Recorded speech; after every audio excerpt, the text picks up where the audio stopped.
Hello, my Homo sapiens. Welcome to another video of mine. This video is a bit off the shelf because I'm doing a quick movie review. I'll be talking about Spider-Man No Way Home as well as Matrix Resurrections. I'll apologize for my stuttering because I'm not a very loquacious person in general, so I hope you could bear with me on this. There might be a few spoilers, but I'm not going to spoil anything. I'm just going to talk about what I think about it in general and a few bits of rants here and there about both of these movies because they're very similar, to be honest. And I think Hollywood, or at least the movie industry, always tends to release the same thing but wrapped in a different package kind of thing, you know? Basically, what I'm getting at is that these two movies are using nostalgia to market their products, right? And especially when they're very popular franchises, it's a risk worth taking, right? But not only that, in the movies themselves, they're also using the concept of what would you call it? Forgetfulness, memory loss, especially if it's thrown upon the main character as well as like their female partner in these movies as well. Because in Spider-Man you have, Tom Holland and Zendaya, then you have Keanu and Trinity, whatever, right? So it's all sort of similar. A little bit too similar for my taste. Even though at the end of Spider-Man everyone forgets Peter Parker, but in the Matrix everyone forgot, but now they remember. So it's just like a similar concept that they're using into these two movies, right? So anyways, it just sort of forces you to have to watch the previous movies to actually get, or at least understand, what's going on in these recent movies kind of thing, because you can't really go in blind. I guess you can, but you wouldn't really understand the references and all the memes and what the flashbacks really meant and stuff like that. So I kind of feel bad for the younger audiences or people who haven't really seen these movies just yet. So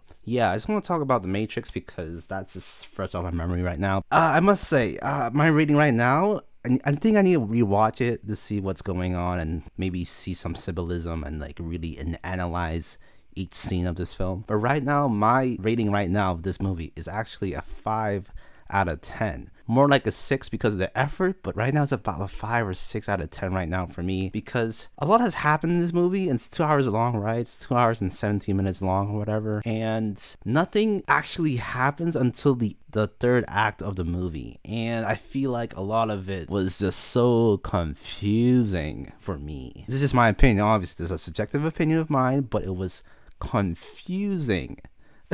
Like, not in a good sense, confusing in the boring sense, because I believe the second act of this movie was boring as hell. Like, I actually dozed off or wasn't even paying attention half the time because I didn't know what was going on. Like, the first act is kind of interesting. It's kind of teasing what it's trying to be. It's like kind of edgy, kind of fourth wall breaking kind of thing. I'm not going to spoil any specific scenes, but it does teases us a lot of theories that we could develop here, because all I'm going to say is that the word game, Matrix, and Tiffany are involved, okay? But yeah, it's just it's confusing, and there's a lot of action scenes, which is great, I suppose, but all these action scenes are kind of forgettable. I don't know, there's just a lot was happening and I didn't even take time to enjoy the action sequences. But regardless of that, I just say the plot is confusing. It doesn't really get interesting until towards the end, and we finally get to know what's actually happening and what the goal of the movie is about. And that's like the last, I don't know, I would have to say 30 minutes or so, because spoiler alert, Neo and Trinity, they're flying, you know what I mean? They're starting to learn to fly once again for some reason. And yeah, the reason why they're alive, it's hard to grasp. And there's this new villain, I guess. He's not, I forgot his name. He's a very popular character, actor in a lot of shows and movies, I guess. And I guess recently I've seen him in was, what's it called? The Police Show. The Police Show is called, it's the guy from Castle or something. Whatever. He's in that too, and he's a lawyer apparently. But I didn't feel he was really antagonizing. I didn't feel like he was intimidating.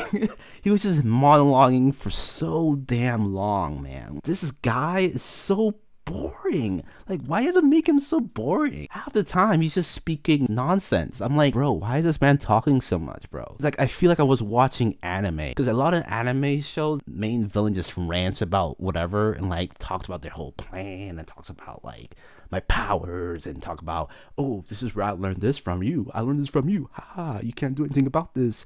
I can rewind time. Haha. You know, all that BS or whatever, you know what I mean? And then they brought him back, the Smiths, I guess. They all look a little bit different now, which is interesting. Yeah, I mean, they kind of team up at one point, spoiler alert, I guess. But it's confusing. So that's why I had to like rewatch it again another day. Because right now it's a 5 out of 10 because I feel like each scene, the lighting as well, the mood of it was kind of weird. Like there wasn't any distinct lighting or mood. Oh, where are we? Are we in the Matrix? Are we in the real world? There's no distinct lighting and no interesting camera movement. It kind of seems a little strict. And I know they're bringing back the 2000 vibes and the little cliches here and there, but like, I don't know. I feel like they could have done more with it. So yeah, it's a 5 out of 10. Moving on to Spider-Man No Way Home. It's the same thing. I will have to give this movie a 6 out of 10. It's okay. Both these movies are okay. They're heavily relying on nostalgia to bring these movies to the market, to market these movies, right?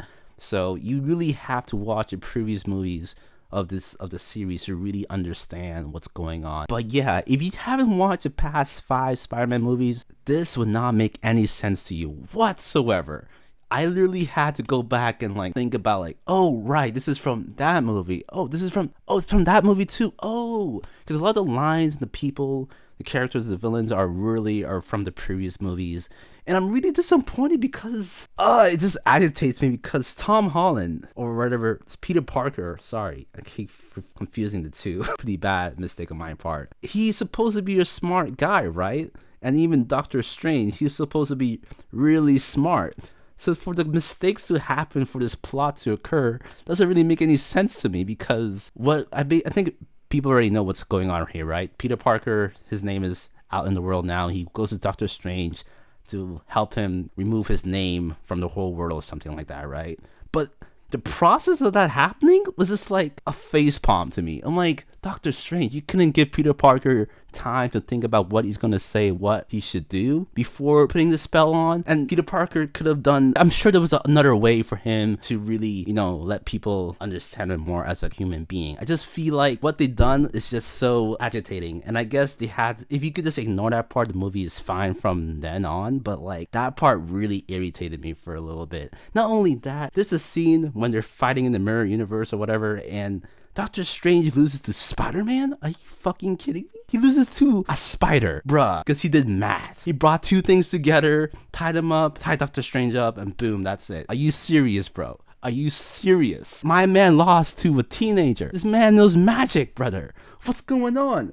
I was just like, what? So yeah, that shocked me. I guess the movie redeems itself after that. It does introduce back some nostalgia from all these villains and characters, right? Although some of them doesn't make any sense. They could have brought back one of the Franco brothers or something like that. It would have been cool if they brought back not just the Peter Parkers, but also the Gwen Stacy and Mary Janes and whatnot. That would have been cool too. I don't know. But yeah, it's just the ending was a bit weird. They all kind of disappear like a Disney movie or something, or like a classical movie. I was like, wait, you just disappeared like into pixie dust? Are you serious right now? They couldn't do a cool like vortex, I don't know, effect of them like going back into their timelines. It was just a bit odd. Just like, okay, bye now. Even though you really dive into their characters, all 3 Parkers into this movie, you just let them disappear. It's interesting. I give these 2 movies a 5 out of 6 out of 10 so far. I think I have to like rewatch them back to really appreciate the details and the lighting, the mood and the camera and stuff like that. But by a story standpoint and the emotions and how I felt about these movies, they're kind of forgettable. I'm not gonna lie. I think The Matrix is more forgettable than the Spider-Man one. These 2 are kind of forgettable. Not gonna lie to you. That's just my opinion though. Don't come at me. I'm just saying. The next 2 or 3 months, people are gonna forget about this movie. It's been 20 years since the first Matrix. People are still going on about it, talking about it in school and analyzing the hell out of that thing, right? Because there's so many symbolisms and philosophy behind those movies. And The Matrix Resurrections doesn't really do much of that I didn't really notice. They brought back the red and blue pill. They talk about freedom here and there, but there was nothing really grasping to my attention. So yeah, that's what I have to say. Thank you for listening, and see you guys next time.